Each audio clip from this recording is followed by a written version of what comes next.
बिस्मिल्लाहिर्रहमानिर्रहीम, अस्सलाम वालेकुम एंड गुड मॉर्निंग। मैं हूं समर अब्बास। नाज़रीन, आज हम बात करेंगे इलेक्शन 2024 में 8 फरवरी को फ़ौज की तैनाती का फैसला हो गया है। इलेक्शन की सिक्योरिटी के लिए किस किस जगह पे फ़ौज तैनात होगी, रोल क्या होगा उनका, SOPs क्या है, इस पर बात करेंगे आगे चल के। फिर जनाब बिल्ली थैले से बाहर आ गई। जिस तरह मैंने कल बात की थी कि अकबर शेर बाबर वगैरह इकट्ठे हो गए सारे दोबारा से। उन्होंने एक मीटिंग की इस्लामाबाद में, उसमें उन्होंने बड़ा वाज़ेह कर दिया कि भाई हमने तरीके साहब का इंट्रा पार्टी इलेक्शन कराना है। और जिस दिन इलेक्शन का वो ऐलान कराते PTI इंट्रा पार्टी इलेक्शन का, उसी दिन सुप्रीम कोर्ट से तफसीली फैसला भी आता है। क्या ये महज कोइंसिडेंस है, क्या ये एक महज इत्तेफाक है? फिर तरीके साहब ने जो कैंडिडेट्स की अनाउंसमेंट वेबसाइट के ऊपर की है, तो वेबसाइट की ब्लॉक होने की भी आ रही हैं शिकायत आ रही हैं जगह जगह से। और एक जाली तरीके साहब की वेबसाइट जारी कर दी गई है तरीके साहब के जाली कैंडिडेट्स के नामों के साथ, जो है ही नहीं है। मुख्तलिफ इंतखाबी निशान जो है PTI के, उसके बरक्स जो है कोई जाली इंतखाबी निशान जो है वो लॉन्च करके एक नई वेबसाइट जारी की गई है। फिर जनाब डॉक्टर मारक बलोच का गुज़िश्ता रोज़ कोयटा में बहुत ही फ़कीरुल मिसाल इस्तकबाल हुआ, उस पर बात करूँगा मैं। और इस वक्त जो इमरान खान की सूरत हाल है, उन्होंने एक बयान जारी किया है। उन्होंने कहा है कि इस वक्त इस्टेब्लिशमेंट में कुछ लोग इलेक्शन कमीशन ऑफ पाकिस्तान और निगरान हुकूमत में जो लोग हैं, ये सारे यूनाइटेड है पाकिस्तान तहरीक इंसाफ के खिलाफ। और फिर जावेद हाशमी जो बागी हैं, उन्होंने एक और बागियाना स्टेटमेंट दी है पाकिस्तान तहरीक इंसाफ के हक़ में, उस पर बात करूँगा। और नून लीग ने एक नून लीग बैक्ड एक और सर्वे आया पाकिस्तान तहरीक इंसाफ के वाले से, जिसमें कहा गया कि तहरीक इंसाफ की मकबूलियत में कमी की वजह 9 मई का वाक़या था। ये IPOR है कौन है, ये इनका बैकग्राउंड क्या, मैं आपको बताऊँगा। और फिर शहबाज शरीफ ने एक दावा किया कि हमारे दौर में कोई सियासी कैदी नहीं था। तो मैं आईना दिखाऊंगा आगे चल के। आपसे रिक्वेस्ट है कि चैनल को सब्सक्राइब जरूर कीजिएगा, वीडियो पसंद है तो इसे लाइक किया करें और बेल आइकन जरूर प्रेस करें।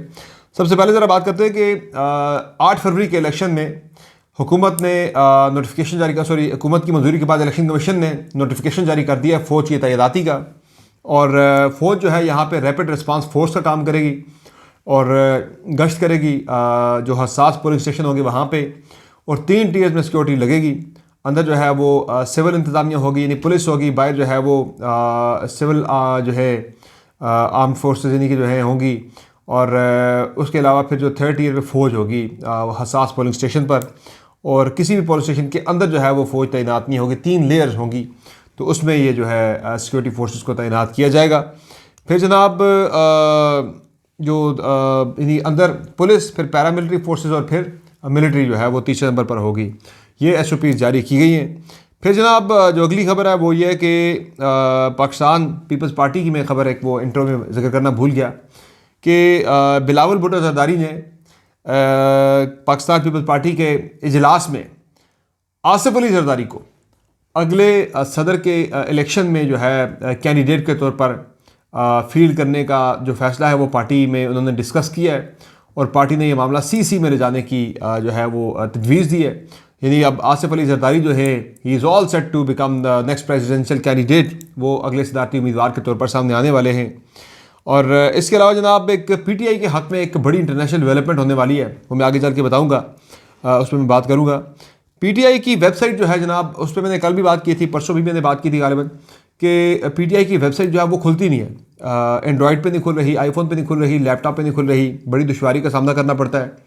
और अब ये तो एक टैक्टिक किया गया है कि हुकूमत ने तहरीक इंसाफ की वेबसाइट जो है उसको ब्लॉक कर दिया है और उसमें बड़ी दुश्वारियों का लोगों को सामना करना पड़ रहा है PTI की वेबसाइट खोलने के लिए। VPN लगा के खुलती है वेबसाइट, वैसे ऐसे इस वेबसाइट को खोलना बड़ा मुश्किल है। तो ज़ाहिर है ये PTI के लेवल पे चीज़ें होती हैं, ये कोई और बंदा ये चीज़ें नहीं कर सकता। तो ये सीधी गवर्नमेंट की जानिब से की गई एक हरकत नज़र आ रही है। और हुआ यह कि PTI की वेबसाइट चल नहीं रही। मीनवाइल तहरीक इंसाफ की एक फ़ेक वेबसाइट जो है वो लॉन्च कर दी गई है, जिसमें तहरीक इंसाफ का कोई कैंडिडेट उसका नाम नहीं है, ना तहरीक इंसाफ के कैंडिडेट्स के इंतखाबी निशानात हैं, बल्कि जाली उम्मीदवारों के साथ जाली निशानात जो हैं वो उनके जिक्र जो उस वेबसाइट के अंदर जो है वो गलत निशानात जो हैं वो इंतखाबी निशानात दिए गए हैं। अब ये इंतखाबी निशानात वाली जो बात हुई है, बड़ा जिक्र हुआ कि पाकिस्तान तहरीक इंसाफ से बल्ले का इंतखाबी निशान छीन लिया गया, तो अब तहरीक इंसाफ इलेक्शन से बिल्कुल आउट हो गई। मैं बड़ी जिम्मेदारी से आपको बता रहा हूँ कि ये जो प्लान था ये बुरी तरह नाकाम हो गया, बैकफायर कर गया है। क्योंकि तहरीक इंसाफ ने इतना कामयाबी के साथ रिकवर किया है इससे बड़े लॉस में से, जिससे शायद कोई और पार्टी रिकवर ना कर पाती, कि बल्ले का इंतखाबी निशान ले लिया गया, कॉमन इंतखाबी निशान है नहीं है। हल्के में 3-3 4-4 लोग खड़े हो जाते हैं इमरान खान की तस्वीर अपने पोस्टर पर लगाकर। और जिस तरह से campaigning Pakistan Tehreek Insaf social media पे कर रही है जितनी एग्रेसिवली, अब मेरे से किसी भी हल्के के अंदर शायद ही कोई लोग ऐसे रह गए हों जिन्हें पता ना हो कि तहरीक इंसाफ का कैंडिडेट इस हल्के के अंदर कौन है, किस इंतखाबी निशान पे खड़ा है। वो बल्ले वाली बात अब इररेलेवेंट हो गई है। हाँ, मखसूस नशिस्तों के बारे से जो है वो तहरीक इंसाफ को चैलेंजिंग सूरत हाल का सामना ज़रूर करना पड़ सकता है, क्योंकि जो हाई कोर्ट में मामला टेकअप किया था सलमान अकरम राजा साहब ने, उसमें जो अदालती रिमार्क्स अब तक सामने आए हैं वो कोई पीटीआई को फेवर करते हुए नज़र नहीं आ रहे। शायद ये जो सलमान अकरम राजा ने कहा था कि मैंने अपने चूँकि नॉमिनेशन पेपर्स के अंदर पीटीआई लिखा हुआ है, तो मुझे जब मैं इलेक्ट हो गया हूँ तो मुझे पीटीआई का एमएनए माना जाए। तो उस पर लाहौर हाई कोर्ट में प्रोसीडिंग चल रही है। तो एक जज साहब ने बात की, उन्होंने कहा जी कि अगर आपके नॉमिनेशन पेपर में पीटीआई लिखा हो और आप पीटीआई के इंतखाबी और आप पीटीआई के ही आप एमएनए अगर बनना चाहते हैं तो फिर तो आप इलेक्शन लड़ ही नहीं सकते, क्योंकि आपके पास इंतखाबी निशान ही कोई नहीं होगा। पीटीआई के पास जो इंतखाबी निशान कोई है ही नहीं है, फिर तो आपका इंतखाबी निशान ही कोई नहीं होगा। आप अगर इंतखाबी निशान आपको सिर्फ तभी मिल सकता है जिस पर भी आप लड़ रहे हैं कि अगर आप आज़ाद हैसियत में इलेक्शन लड़ रहे हो। अगर आप खुद को आज़ाद नहीं मानते, पीटीआई का मानते हैं, फिर तो आपका इंतखाबी निशान ही कोई नहीं है बैलेट पेपर के ऊपर, फिर तो आप वोट कैसे मिलेंगे आपको। तो ये इस तरह की जो बातें हैं वो बता रही हैं क्लियरली कि शायद ये तहरीक इंसाफ के हक़ में फ़ैसला नहीं आएगा। बाकी इस पर मखदूम जावेद हाशमी ने एक कमेंट किया है, उन्होंने बयान जारी किया है, क्योंकि जावेद हाशमी फिर से मुकम्मल तौर पर भागी हो चुके हैं और पाकिस्तान तहरीक इंसाफ को भरपूर तरीके से इलेक्शन में सपोर्ट कर रहे हैं। आमिर डोगर वाला हल्का है जहाँ से इलेक्शन लड़ रहे थे, और उन्होंने अब ये बयान जारी किया कि इलेक्शन यकतरफा होगा। वोटर जो है पाकिस्तान तहरीक इंसाफ का ही इस वक्त नाम लेते हैं, किसी और जमात का नाम ले ही नहीं रहे। उन्होंने ये भी कहा कि हर हल्के में जहाँ भी जाता हूँ पाकिस्तान तहरीक इंसाफ के वोटरों को अपने कैंडिडेट का इंतखाबी निशान बखूबी उसका इल्म है। तो ये मामला जो है वो मैं वैसे ही हवा में बात नहीं कर रहा, ये ग्राउंड से जो रिपोर्ट्स आ रही हैं, पीटीआई ने बड़े सक्सेसफुली अपने कारकुनान को, अपने वोटर्स को, सपोर्टर्स को बता दिया कि उनका इंतखाबी निशान के हल्के में क्या है। तो ये एक बड़ी सक्सेस है। जिस तरह मैंने बताया कि इमरान खान की फेसबुक पेज पे भी लोग जाके लिख रहे हैं, उन्हें वहाँ से भी जवाब मिलता है भाई आपका फ़लाँ हल्का है, उस हल्के में कैंडिडेट फ़लाँ है और उसके फ़लाँ कैंडिडेट का जो है वो फ़लाँ इंतखाबी निशान है। तो पूरी डिटेल जो है वो वहाँ से भी आ रही हैं। अच्छा, एक सर्वे करवाया है, एक खबर में देख रहा था जंग की वेबसाइट पर कि जी तहरीक इंसाफ को जो है वो 9 मई की वजह से, तहरीक इंसाफ को रियासी इदारों पर हमले की वजह से तहरीक इंसाफ की मकबूलियत में कमी आई है। और इसमें उन्होंने लिखा जी कि 3000 लोगों का हमने इंटरव्यू किया है इस सर्वे के अंदर, और उसमें तकरीबन 54% लोगों ने ये राय दी है कि पाकिस्तान तहरीक इंसाफ की मकबूलियत में कमी की जो वजह है वो 9 मई को रियासी इदारों पर हमले करना था। अब ये सवाल पूछना, इन्हीं लोगों से पूछना भाई पीटीआई क्यों अनपॉपुलर हुई है, तो इन्हें ये सवाल ही नहीं बनता पीटीआई कहाँ अनपॉपुलर है, कैसे अनपॉपुलर है, अनपॉपुलर है ही नहीं है। तो सवाल ही जो है वो नज़र आ रहा है कि फुली लोडेड सवाल है और एक 22 किस्म का सवाल है और एक एजेंडा बेस्ड सवाल है। और ये IPOR वालों ने ये सर्वे किया है, IPOR भी इसे कहा जाता है। तो IPOR वाले जो है ये वही ग्रुप है कि जिसको मुस्लिम लीग नून ने ठेका दिया था कि आपने हमारे हलकों के अंदर जहाँ नून लीग के कैंडिडेट्स के दरमियान थोड़ी टाई पड़ी हुई थी, तो आप सर्वे करके हमें बताएं कि हमारे हलकों के अंदर पॉपुलर कैंडिडेट जो है वो कौन सा हो सकता है बेहतर। तो इस सर्वे में भी हाथ हुआ नून लीग के साथ, चूँकि IPOR वालों ने यह किया कि वो जिन जिन हलकों में गए उन्होंने उसी हलके से जो नून लीग का कोई नॉन बंदा था उसको अपने साथ लिया और उसने जाके पूरा सर्वे जो है वो मैनेज करवा के अपने जो स्ट्रॉन्ग होल्ड थे वहाँ से सर्वे करवा के उसने अपने हक में सर्वे करवा दिया। जिस तरह मैंने आपको इस्लामाबाद की मिसाल दी थी कि अंजुम वकील ख़ान, जिन्हें नेशनल मीडिया में बैठ के बात नहीं करनी आती, जब उनसे पूछा गया एक टीवी चैनल के ऊपर आपका मंशूर क्या, वो कहते हमारा मंशूर सीधा सीधा है। वो तो साथ शेर मरवत बैठे थे, उन्होंने फिलबदी कह दिया जी कि इनका बिल्कुल सीधा सीधा है कि हुकूमत में आओ, माल लूटो और भाग जाओ, लूटो और फूटो।